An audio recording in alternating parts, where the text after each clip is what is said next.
So in this video, we'll take a little bit closer of a look at your friendly neighborhood social theorists. Your book talks about several, but we're mostly going to look at the big three, which are Durkheim, Marx, and Weber. So you're probably wondering, why are we even studying this? Isn't this just a bunch of dead old guys? Why do we care what they think? So theory is actually really important to study, not just if you're going on in sociology. I mean, if you go on in sociology, you'll take a theory class, but just for understanding the world and how other people approach it. So I'm sure you guys have all found yourself in an argument or a discussion and just found yourself thinking, I have no idea how they can even see the world this way.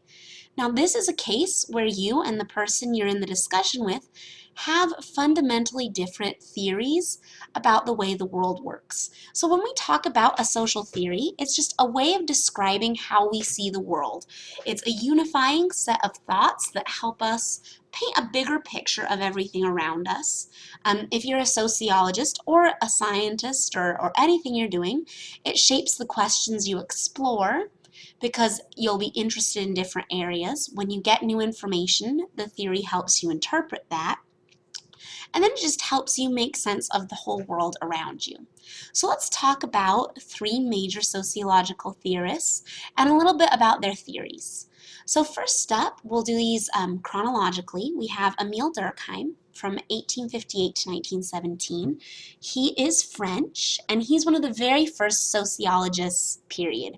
It was a fairly new science right around the turn of the century.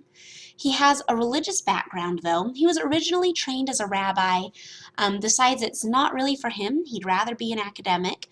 And he remains respectful of religion throughout his life, but not particularly observant. His chosen career ends up being academic and then also school reformer, that he helps reform the schools in France. And he is pretty productive through his career up until his son's death in World War I, and he dies of a stroke shortly after that. So he's interested in a few different things. But the first two kind of go along with him being one of those first sociologists. So first up, he sees the social in everything. When he looks at the world, that is what he sees first, that we are being influenced by society. And then he also, because he's one of the first sociologists, spends a lot of time coming up with basic sociological methods and their rules. Now, at heart, he's a functional theorist. He thinks that things work together for the good of society, and that all of these things are social. So again, that's going along with it. His next interest is suicide, and you might think that comes a little bit out of left field, but he had his reasons for it. He was because, again, start of the discipline, he was getting a lot of feedback from people like, some things are clearly really personal. I don't understand how you could see the social in everything. So he decided to take something that is a really personal decision, like the choice to end your life, and show how social forces could still influence that. In your book, it talks about how this is a case where he sees the influence of social integration, that men were more likely to commit suicide than women, that Protestants were more likely to commit suicide than Catholics, that the wealthy were more likely to commit suicide than the poor. And he says all of these are because those are groups that have fewer ties to each other, that the poor need each other to survive, that women are more likely to form social bonds than men, and that Protestant is a much more individualistic religion than Catholicism. His next major interest is something called solidarity and the division of labor, and basically his question is this, which is, do we still need each other when society is getting more and more complicated? Spoiler alert, his answer is yes. And here you see the influence of him being an adult at a time when factories are starting to be new and there's a lot of social change. People are moving towards cities, and so he wants to know, well, what's the future of society? Will we still need each other? And then the last one he studies goes along with that background of him training to be a rabbi. He's really interested in religion, and not in terms of beliefs, but as an institution, that socially, how does religion work? All right, so that's a good idea of Durkheim, you can see how being really interested in the social and how things work together frames his world. Let's take a look at some very different assumptions with Karl Marx. So Karl Marx is kind of at the same time, but a little after Durkheim, 1818 to 1883. He's doing most of his work, though, after Durkheim, and he is German. He's a sociologist, but also an economist, and really at heart a revolutionary. He wants to use sociology and economics for change. He really, really is interested in that. He starts out his career trying to be a lecturer and trying to be a journalist. Unfortunately for Marx, his true talent is in upsetting governments. Believe it or not, if you run around telling people to overthrow their bosses might not be happy with you. He gets kicked out of France, actually twice he gets kicked out of France, gets kicked out of Belgium and Germany, and eventually settles in London and manages to stay there for the rest of his life. And his big interest is industrialism and the plight of the working class, and that goes through everything that Marx studies. So his first area of interest is the economy. He thinks that all of history, all of the world has been driven by changes in the economy.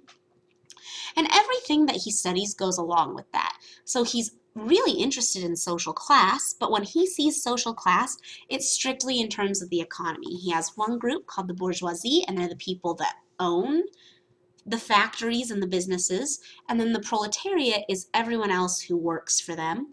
And in terms of class struggle, he thinks that eventually the proletariat will rise up and overthrow the bourgeoisie, and you will have this perfect classless society. Hasn't really worked, but that was his ideal. And then he just is interested in industrial society altogether. Again, here you can see his interest in economics, but also the impact of growing up when factories are starting to just take over, and he was really fascinated by that. And when in doubt, he sees inequality, where Durkheim tends to see things working together. Marx sees things as inherently unequal. He's a conflict theorist for sure. Now, let's look at someone who is really influenced by Marx but takes it a step further, and that is Max Weber. It's the V because he's German. So you'll notice his dates are 1864 to 1920.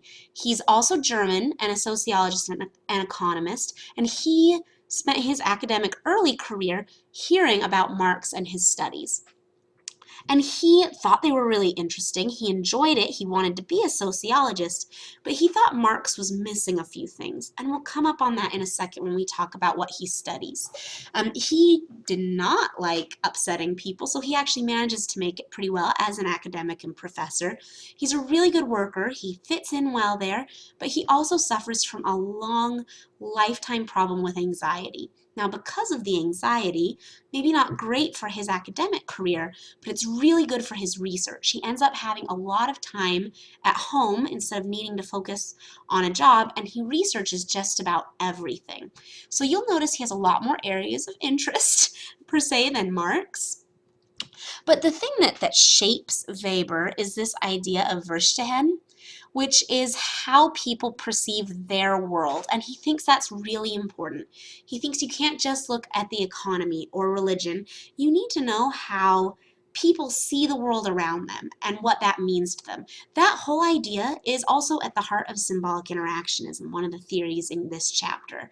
And he takes this approach and he applies it to so many different topics. He's really interested in religion. The work he's best known for is called The Protestant Ethic and the Spirit of Capitalism. It's a really interesting read. If you ever go further into sociology, I wholeheartedly recommend it.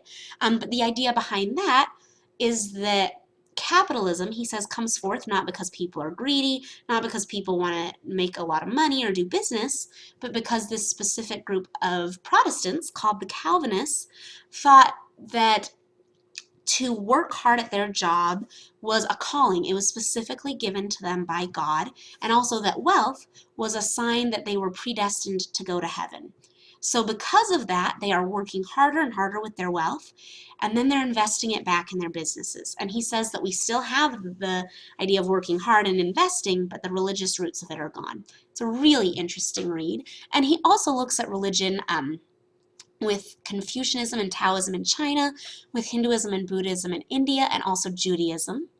Because he heard so much Weber all throughout his life, he's also interested in economy and bureaucracy from a little bit of a different angle, though. He doesn't see it as quite the all-consuming force that Marx does.